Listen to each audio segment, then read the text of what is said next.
What's going on, guys? Welcome back to the Good Success Quick Tips. I am Josh Keller, and back with me again I have Tom Olson, president of Good Success and Olson Group. And today he's going to talk about investor versus contractor. Now, I'm not sure what he's talking about here. I'm just not assuming that it's going to be a cage match or something, but he's going to talk about that today. So first of all, it's great to have you back on the videos, Tom. Yes, thanks for having me. So what do you got for us today? Investor versus contractor. Yeah, and actually I think how's it going down? Sometimes it does feel like this. So sometimes it is like contractor over here and investor over here. And as I travel around the country, I don't care if it's a $1 billion investor or if it's a first-time investor, they always have a problem with contractors. It just always seems like, at least today, in today's market, there is an issue.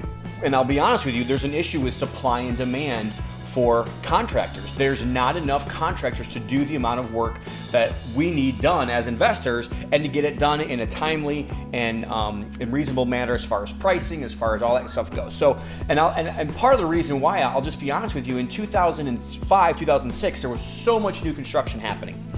And I think today we don't realize that there's only like 1/5 the amount of new construction happening that was actually happening in 2005, 2006. So during that time, there was a lot more contractors.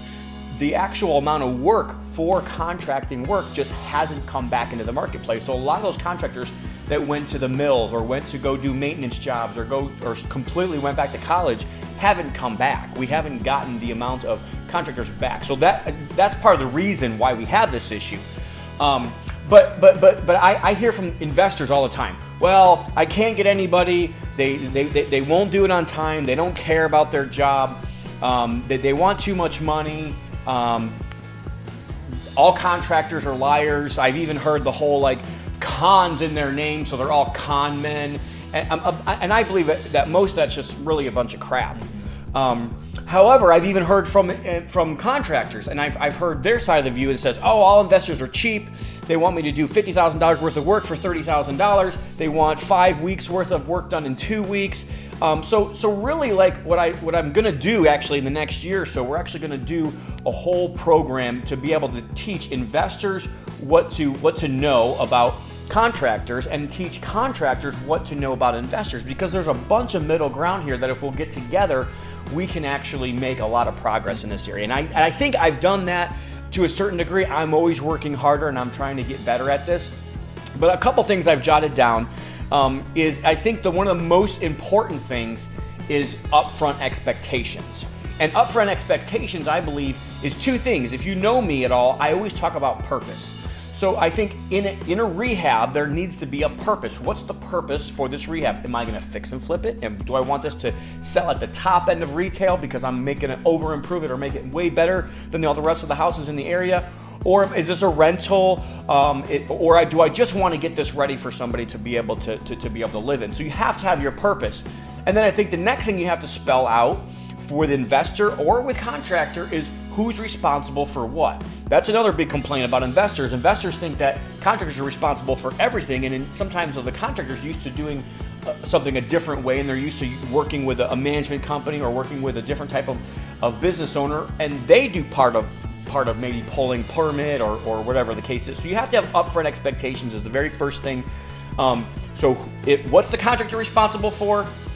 What do you expect from the contractor? And then also, what are you going to do as the investor if you're the investor? And I think that's way more important than anything else. That's the very first most important thing, is to set upfront expectations for both parties. I think the second thing that you need to do is try to create a relationship with somebody. So if you're a contractor, you need to understand that you hold value in this transaction. If you're an investor, you also hold value in this transaction and you're giving them work. So there's value that needs to happen on both sides. I think if you're a contractor, you need to think to the investor, if I can make this guy happy, he'll give me work over and over and over again. If I'm an investor, I think to myself, if I can make this contractor happy and give him work over and over again, that's the value I'm bringing to that guy. So focus on the value that you're bringing to the table and try to build that long-term relationship and to be an encouragement to both of you guys. So both parts, instead of doing this, can really shake hands and have a really good relationship, and it can be mutually beneficial for both parties along the way. So like I said, first upfront expectations. Second, try to create a relationship with somebody that you're going to want to work with you over and over and over again, and try to create momentum with that relationship as quickly as you possibly can. And then just constantly improve. Don't ever expect, I think a lot of times investors have this super high expectation, and it's absolutely unreasonable. They really do believe that they're going to get $50,000 worth of work done for $30,000. On the flip side, because contractors have a bad stigma, sometimes they actually raise their prices just because they know that an investor is going to try to get them down on price. So there has to be some meeting of the minds, and there has to be some people coming together on this issue. And like I said, I think the long-term issue, and if you help them know what your purpose is, you can get them involved and get them to actually come on board and really love working for you. And we have tons of contractors that love working for us. So I hope that's helped you guys. Maybe the one last thing I would say is just stay aware of your market. Stay aware of how many contractors are in the market and how much construction's going on, because that's going to kind of tell you how much money you should pay. Because honestly, if there's too much work and not enough contractors, in your area, you may pay more. So constantly be doing your research, and also try to train them. Try to train the contractors the way you want them to do the projects. And the same thing with the contractors. You can actually train the investors in a certain way, in a certain model, to be able to let them know what to expect. So be patient with each other, but also believe that at the end, you guys can be successful together. Yep, and absolutely. And like you said, we will be coming out with a lot more content about this specifically, possibly even an educational course that we could have for both sides, because this is a give and take relationship. And so you guys got to make sure you work together. So if you're watching this and you're an investor, take this. And then also if you're a contractor, make sure you take this and apply it. So thanks for sharing that with us, Tom. We appreciate that. Look forward to having you back. Awesome. All right. So if you guys found value in this video, make sure you give it a big thumbs up. And also like our Facebook page, subscribe to us on YouTube, however you're watching this video. Make sure you share this as well. Get this out to the community. Thank you guys for watching, and we'll catch you on the next one.